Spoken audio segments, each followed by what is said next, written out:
Bienvenue sur notre chaîne Renaissance africaine. Comme le disait le panafricaniste et grand penseur Marcus Garvey, un peuple sans connaissance de son passé, de ses origines et de sa culture est comme un arbre sans racines. Aussi comme le disait le penseur et historien visionnaire Cheikh Anta Diop, ignorer son histoire c'est se condamner à la servitude. Ainsi vu la nécessité et l'importance de connaître l'histoire, aujourd'hui, nous faisons un voyage dans l'histoire afin de découvrir les systèmes économiques précoloniaux africains, une organisation sophistiquée qui défie les clichés. Comment ces systèmes fonctionnaient-ils? Quels étaient les mécanismes d'échange, les monnaies utilisées, et comment ces économies interagissaient-elles avec les structures sociales et politiques? Préparez-vous à explorer un monde où l'ingéniosité humaine a transformé des coquillages, des blocs de sel et des lingots d'or en moteurs d'échange prospères. 1. Organisation des marchés. Les marchés étaient les poumons économiques des sociétés africaines précoloniales. Ils jouaient un rôle crucial, non seulement pour les échanges commerciaux, mais aussi pour renforcer les liens sociaux et culturels. 1. Les marchés quotidiens et périodiques. Dans certaines régions, les marchés étaient ouverts quotidiennement, comme dans les grandes cités de l'Empire du Mali ou de Songhai. Dans d'autres régions, comme chez les Akan du Ghana, les marchés étaient périodiques, organisés tous les 4 jours selon leur calendrier traditionnel. Exemple détaillé. À Niani, la capitale de l'Empire du Mali, les marchés proposaient une diversité impressionnante de produits, allant des bijoux en or aux céréales cultivées localement. Des marchands venant de l'Afrique du Nord apportaient des étoffes précieuses, tandis que les locaux échangeaient du poisson séché ou des noix de kola. Chez les Igbo, Nigeria, le marché d'Onitsha était célèbre pour son organisation structurée. Les commerçants étaient regroupés par spécialité, les vendeurs de sel d'un côté, les artisans de l'autre, facilitant ainsi les échanges. 1.2. Les marchés comme centres culturels. Les marchés n'étaient pas seulement des lieux de commerce, mais aussi des centres culturels. Des griots racontaient des histoires, des danses traditionnelles animaient les lieux, et des cérémonies pouvaient même s'y tenir. 1.3. Marchés spécialisés par région. Certaines villes ou régions étaient connues pour leurs produits spécifiques. Kano, Nigeria, un centre névralgique pour le commerce des textiles teints à l'indigo. Tombouctou, Mali, marché des manuscrits, des livres religieux, mais aussi du sel et de l'or. Ouadé, Tchad, spécialisé dans le commerce des chevaux et des esclaves.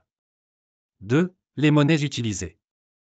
Contrairement aux monnaies modernes, les systèmes économiques africains utilisaient des formes de monnaie adaptées aux ressources locales et aux besoins des échanges. 2.1. Les kauris, les coquillages comme monnaie. Les kauris, de petits coquillages originaires de l'océan Indien, étaient très répandus en Afrique de l'Ouest. Leur transport, facilité par les routes commerciales transsahariennes, les a rendus populaires. Exemple détaillé. Dans l'empire du Dahomey, actuel Bénin, les kauris étaient utilisés pour les petites transactions comme l'achat de vivres ou de tissus. On raconte que pour payer une dot, il fallait souvent plusieurs sacs de kauris, montrant leur valeur symbolique. 2.2. L'or, symbole de richesse. Dans des empires comme le Ghana, le Mali et Songhai, l'or était une monnaie essentielle. Mansa Musa, le roi légendaire du Mali, a démontré la puissance de cette ressource lors de son pèlerinage à la Mecque au XIVe siècle. Il a distribué tant d'or le long de sa route que sa valeur a chuté temporairement au Moyen-Orient. Les lingots d'or servaient dans les grandes transactions, tandis que les poussières d'or étaient mesurées avec précision pour des échanges plus modestes. 2.3. Le sel, l'or blanc du Sahara. Le sel était une autre monnaie précieuse, en particulier dans les régions désertiques. À Tagaza, actuel Mali, des blocs de sel étaient extraits et transportés par caravanes de chameaux pour être échangés contre de l'or, des esclaves ou des céréales. Dans les régions sahéliennes, un bloc de sel pouvait être aussi précieux qu'un lingot d'or. 3. Lien entre économie, société et politique. 3.1. Le rôle des autorités locales dans l'économie. Les chefs locaux et rois jouaient un rôle central dans la régulation des marchés. Ils percevaient des taxes sur les échanges, contrôlaient les ressources stratégiques, et parfois même fixaient les prix des biens essentiels. Exemple, l'administration économique dans l'Empire du Ghana. Le roi de Ghana contrôlait directement les gisements d'or. Seules les poussières d'or étaient autorisées à circuler parmi la population, tandis que les lingots étaient réservés à l'État. 3.2. Les corporations et guildes professionnelles. Les artisans et commerçants étaient souvent organisés en guildes. Ces associations garantissaient la qualité des produits, régulaient les prix et formaient un réseau de soutien pour leurs membres. 4. Une économie ingénieuse et avant-gardiste. L'économie précoloniale africaine était un modèle de sophistication et d'adaptation. Chaque marché, chaque monnaie et chaque structure sociale témoignent d'une ingéniosité souvent sous-estimée. Ces systèmes économiques, loin d'être archaïques, étaient parfaitement adaptés aux besoins de leur époque. Et si nous nous inspirions de cette expérience ancestrale pour réinventer nos systèmes monétaires actuels?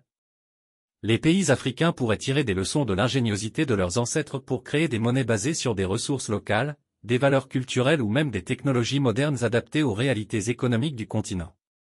En combinant l'héritage économique de l'Afrique avec les outils modernes, il est possible de bâtir un avenir où les systèmes monétaires reflètent l'identité et les aspirations de chaque nation.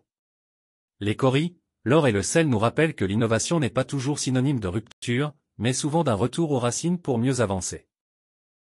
Une Afrique unie, avec sa propre monnaie, peut défier les inégalités du commerce mondial. Sans cela, nous resterons des spectateurs passifs de notre exploitation. Cheikh Anta Diop. Si cette plongée dans l'histoire vous a passionné, pensez à liker, commenter et vous abonner. Partagez cette vidéo pour que plus de personnes découvrent la richesse de l'Afrique précoloniale. Merci et à bientôt pour une nouvelle exploration.